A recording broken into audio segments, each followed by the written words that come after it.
আসসালামু আলাইকুম টাইম ট্রাভেলের পক্ষ থেকে স্বাগতম। Hello everyone. বলা হচ্ছে বুশেন শাহ জমিদার বাড়ির কথা। মানিকগঞ্জ সদর উপজেলার বেতিলা মিত্রা ইউনিয়ন পরিষদের পাশেই অবস্থিত। বুশেন শাহ জমিদার বাড়িটি দেখে মনে হয় যে এই জমিদার বাড়ির ভিতরে সাপ, বিচ্ছু, বিষাক্ত পোকামাকড় রয়েছে। আমি এসেছি অনেক দূর থেকে এই বুশেন শাহ জমিদার বাড়িটি এক নজরে দেখার জন্য। যেহেতু এসে পড়েছি আমি, তো দেখেই যাই। যত কষ্টই হোক না কেন, এটি ভিডিও করে যেতে যদি নাই পারি তাহলে মনের ভিতরে একটি কষ্ট থেকে যাবে। এটি হচ্ছে এই জমিদার বাড়ির সামনের অংশ। এভাবেই দেখতে, তবে পলেস্তারা ক্ষয়ে পড়ে গেছে, দেয়ালে শ্যাওলা ধরেছে, ইটগুলো খেয়ে গেছে, রয়ে গেছে হাজারো স্মৃতি। তবে নেই সেই জমিদার। কোথায় হারিয়ে গিয়েছে তার বংশধর? বুশেন শাহ জমিদারের কয়েকটি মৌজা নিয়ে তার জমিদারি ছিল তার অনেক প্রজাগণ এবং দাস দাসীদের কোনো কমতি ছিল না। এখানে অনেক কর নিয়ে আসতো, কত দেহরক্ষী ছিল, কত মানুষের সমাগম ছিল। আজ কালের বিবর্তনে সব কিছু হারিয়ে গিয়েছে এই প্রতাপশালী জমিদার বাড়ি থেকে। এটি হচ্ছে এই জমিদার বাড়ির বাহিরের অংশ। এখানেও কোনো পলেস্তারা নেই, সব ক্ষয়ে পড়ে গেছে, দেয়ালে শ্যাওলা পড়েছে, কালো হয়ে গেছে। পাশে এভাবে একটি গাছ হয়ে রয়েছে, কত বড়। যেখানে এক সময় মানুষ বসবাস করত, সেখানে আজকে গাছের রাজত্ব।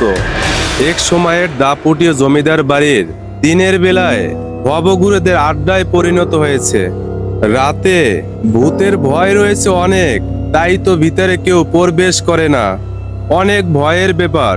দূর থেকে দেখে মনে হয় যে এটি সত্যি একটি ধ্বংসস্তূপে পরিণত হয়েছে। উপরে কত বড় বট গাছ ছেয়ে গেছে এই প্রাসাদের উপরে। এখানে একটি দরজা রয়েছে, পাশে একটি তাক আছে, তাকের উপরে কারুকাজ রয়েছে। কত সুন্দর দেখতে আর কত আকর্ষণীয়। আপনারা আসবেন, দেখে যাবেন, অনেক ভালো লাগবে। এখানে একটি বটগাছ হয়ে রয়েছে, বটগাছের শিকড় এই দেয়ালকে আঁকড়ে ধরেছে। জরাজীর্ণ এই জমিদার বাড়িটির সুরকি ইট বালু আস্তে আস্তে ক্ষয়ে ক্ষয়ে পড়ে যাচ্ছে, এক সময় বিলীন হয়ে যাবে। তখন অদৃশ্য ইতিহাসের সাক্ষী হবে এই জমিদার বাড়িটি। এখনো সংশ্লিষ্টদের উদ্যোগ নেওয়া উচিত এই বাড়িটি রক্ষায়, তা না হলে বাড়িটি পুরোপুরি ধ্বংসস্তূপে পরিণত হবে।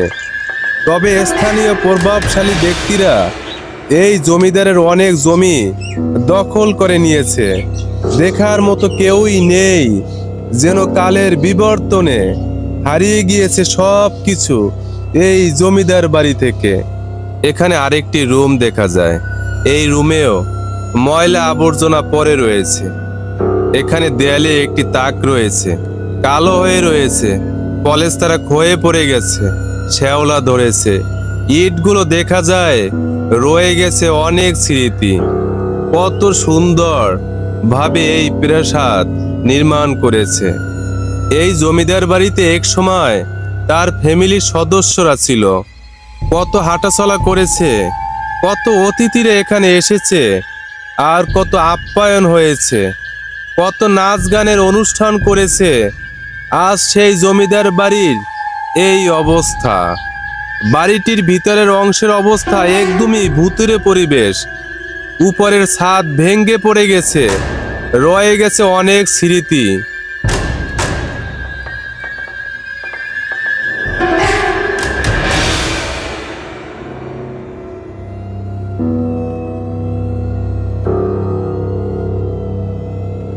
এখানে দরজা জানালা কোনোটাই আস্ত নেই, যে যার মতো করে খুলে নিয়ে গেছে।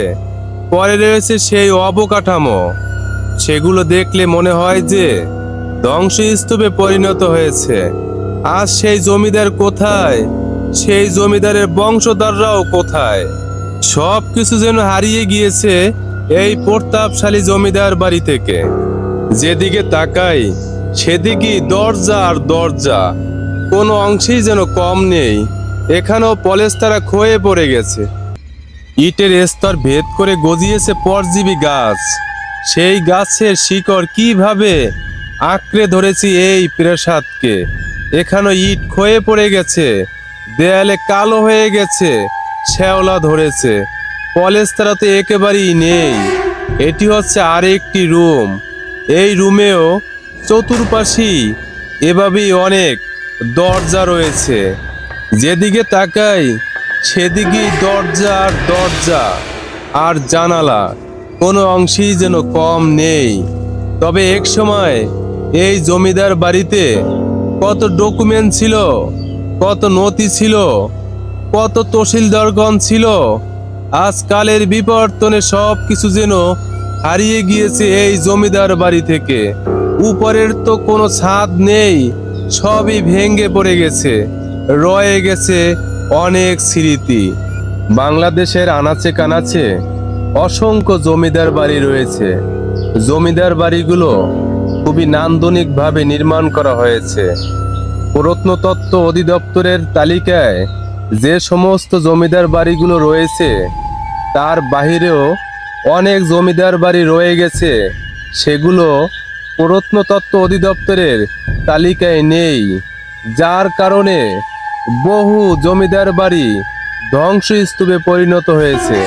তবে সেগুলো যদি তালিকাভুক্ত করা হতো তবে দর্শনার্থীদের জন্য একটি আনন্দের বিষয় হতো। এটি হচ্ছে দ্বিতীয় তলায় ওঠার সিঁড়ি। এই সিঁড়িতেও এভাবেই গাছ হয়ে রয়েছে, বট গাছ। বট গাছের শিকড় কিভাবে আঁকড়ে ধরেছে এই জমিদার বাড়ির দ্বিতীয় তলার সিঁড়ি। তবে এখানে এখন তো নেই কোনো মানুষ, হাঁটাচলা করে না। তবে এখানে গাছ গাছালির রাজত্ব হয়েছে। কিভাবে আঁকড়ে ধরেছে এই প্রাসাদকে, সত্যি দেখে কষ্ট লাগে। যেখানে এক সময় জমিদার পরিবার ছিল, জমিদার পরিবারের কত চাকর বাকর ছিল, কত রক্ষীগণ ছিল, আর কত দাপটের সাথে এই জমিদারিত্ব পালন করেছেন। আজকালের বিবর্তনে সব কিছু যেন হারিয়ে গিয়েছে এই জমিদার বাড়ি থেকে। এই সিঁড়ি দিয়ে জমিদার কত হাঁটাচলা করেছে, তার পরিবারের সদস্যরা কত উপরে উঠেছে। এই দ্বিতীয় তলার ছাদে জমিদারের ছেলে সন্তানরা কত খেলাধুলা করেছে আর কত হাঁটাচলা করেছে।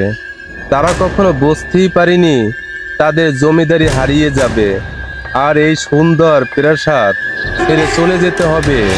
যদি জমিদার বুঝতে পারত যে তার জমিদারি হারিয়ে যাবে এবং এই প্রাসাদ ছেড়ে চলে যেতে হবে, তাহলে হয়তো এই জমিদার প্রাসাদ নির্মাণ করতেন না, আর এভাবেও আজকে ধ্বংসস্তূপে পরিণত হতো না। সত্যি এটি একটি স্বপ্নের মতো লাগে। এখানে বটগাছ হয়ে রয়েছে, বটগাছের শিকড় চারদিকে ছড়িয়ে রয়েছে এবং এই প্রাসাদকে আঁকড়ে ধরেছে।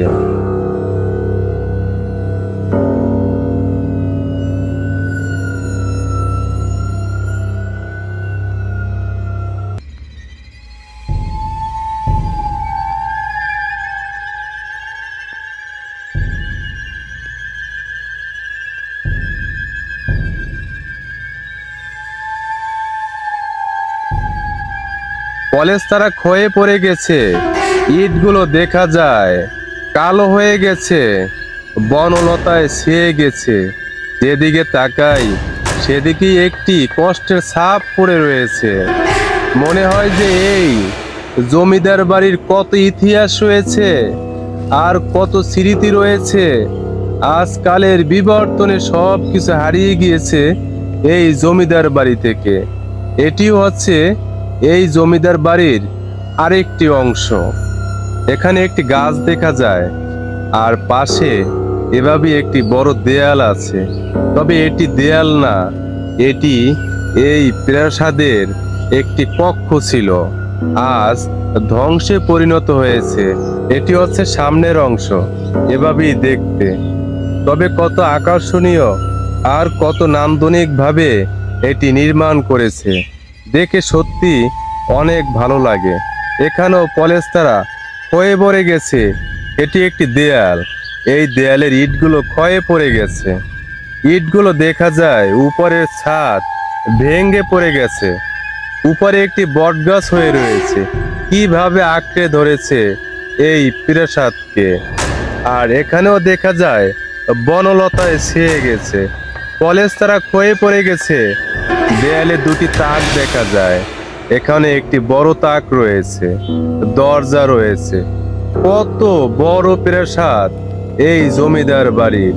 আর এই জমিদার বড় এক জমিদার ছিলেন, বিদায় অনেক বড় একটি প্রাসাদ নির্মাণ করেছেন। কত আশা করে এই প্রাসাদ নির্মাণ করেছেন। আজ সেই প্রাসাদ পড়েই রয়েছে, সেই জমিদার নেই, আর সেই জমিদারের বংশধরও নেই। ব্রিটিশদের কাছ থেকে জমিদারি ক্রয় করে প্রজাদের উপর শাসন কার্য চালানোর জন্য এই ভবন নির্মাণ করেন। এই ভবন থেকেই তিনি তার জমিদারি পরিচালনা করতেন।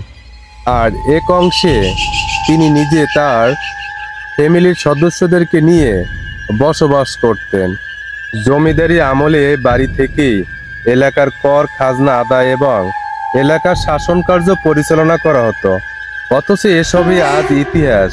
কালের পরিক্রমায় সবকিছু হয়ে গেছে অতীত।